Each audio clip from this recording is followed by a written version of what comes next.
स्वप्न आता स्वर्ग का, दृग कोरकों में दीप्त आती, पंख लग जाते पगों को, ललकती उन्मत्त छाती। स्वप्न आता स्वर्ग का, कभी कहना चाहते हैं पथिक से, हे पथिक जो अपने लक्ष्य को प्राप्त करना चाहता है उससे कह रहे हैं, हे पथिक, भावुकता के आवेश में आकर किसी मार्ग पर अग्रसर होने से पूर्व हम क्या करते हैं, स्वर्ग का सपना देखने लगते हैं, ऊंची उड़ान का सपना देखने लगते हैं। प्रसन्नता के कारण हमारी आंखें चमक उठती हैं। उस समय कल्पना लोक की उड़ान भरने के लिए हमारे पैरों में पंख लग जाते हैं। छाती उन्मत्त होकर उत्साह से भर जाती हैं। जब हम किसी चीज़ की कल्पना करते हैं, ठीक है, लक्ष्य प्राप्ति के लिए, वो सपना हमारी आंखों में बस जाता है तो क्या होता है, लगता है कि हम उड़ने लगे हैं, लगता है इस दुनिया में नहीं किसी दूसरी दुनिया में हम हैं और सब कुछ अच्छा सा लगने लगता है। रास्ते का एक कांटा पाँव का दिल चीर देता, रक्त की दो बूंद गिरती, एक दुनिया डूब जाती।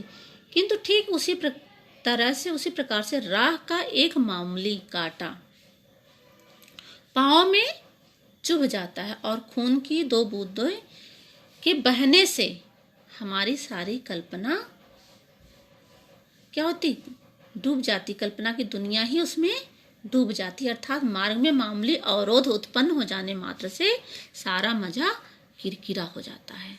ठीक है, क्योंकि जब हम किसी कार्य के लक्ष्य की प्राप्ति के लिए जब चलते हैं तो हमें सब कुछ बहुत अच्छा लगने लगता है और उसके बाद हम क्या होता है कि हमारा जो यथार्थ है, जो हमारा सत्य है, जो हमारा संघर्ष है, उसे हम भूल जाते हैं और उसके आगे हमें कुछ दिखाई नहीं देता है। तो जो रास्ते का कांटा होता है, ठीक है, जो हमारा संघर्ष होता है, उससे क्या होता है, हम कभी कभी घायल हो जाते हैं, हमारा मन दुखी हो जाता है। आंखों में हो स्वर्ग लेकिन पांव पृथ्वी पर टिके हों, कंटकों के इस अनोखी सीख का सम्मान कर ले। अतः पाँव के कांटे चुभकर, जो पाँव में कांटे चुभ रहे हैं, जो हमारा संघर्ष है, उससे जो हम घायल होते हैं, जो हमारा मेहनत होता है, ठीक है, अतः पाँव के कांटे चुभकर ये शिक्षा देते हैं, ठीक है, हमें शिक्षा देते हैं कि भले ही हमारी आंखों में स्वर्ग का ऊंची उड़ान का सपना हो, ठीक है, आंखों में क्या है, संजीले सपने हों, ठीक है, क्यों ना, लेकिन हमें पैरों के नीचे, ठीक है ना, पैरों के नीचे जो हमारी पृथ्वी है, ठीक है ना, उस पे हमारे पाँव सुरक्षित टिके हों, ठीक है। जो हम कल्पना की उड़ान में जल्दी जल्दी अपना काम करते हैं, उसकी वजह से हमें मेरे पाँव के नीचे क्या है, हमारा जो संघर्ष है, हमारी जो मेहनत है, उस पर हम ध्यान नहीं दे पाते हैं। इसलिए हमें जो हमारा पाँव पृथ्वी पे टिका हुआ होना चाहिए, सत्य से टिका हुआ होना चाहिए, हमें अपने संघर्ष का, अपनी मेहनत का भी आभास होना चाहिए। मस्तिष्क में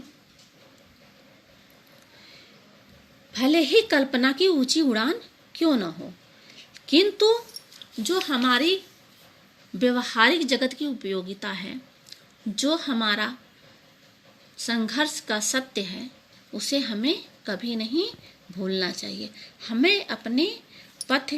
हमें पथ के चुभे कांटों की इस शिक्षा का सदैव सम्मान करना चाहिए, कंटकों की इस अनोखी सीख का सम्मान कर ले। तो हमें पथ के चुभे कांटों की इस शिक्षा का क्या करना चाहिए, सदैव सम्मान करना चाहिए। अगर कहीं कांटा चुभ गया, कहीं हमारे मेहनत से हम आहत हो रहे हैं अपने संघर्ष से, तो हमें उससे शिक्षा लेनी चाहिए, उसका हमें सम्मान करना चाहिए, क्योंकि हमें अपने बल पर ही सफलता मिल सकती है। जब हमारे मन में ऐसा विचार आता है तो हमारा संघर्ष और बढ़ जाता है और हम अपनी खुशी से संघर्ष को करते हुए अपने लक्ष्य को प्राप्त कर लेते हैं। इसलिए किसी मार्ग पर अग्रसर होने से पूर्व, अपने लक्ष्य की प्राप्ति करने से पूर्व उस मार्ग की पूरी जानकारी अवश्य प्राप्त कर लेनी चाहिए। उस मार्ग में आने वाले संघर्ष के बारे में हमें जान समझ लेना चाहिए, तभी हमें अपने लक्ष्य के लिए आगे बढ़ना चाहिए। ओके।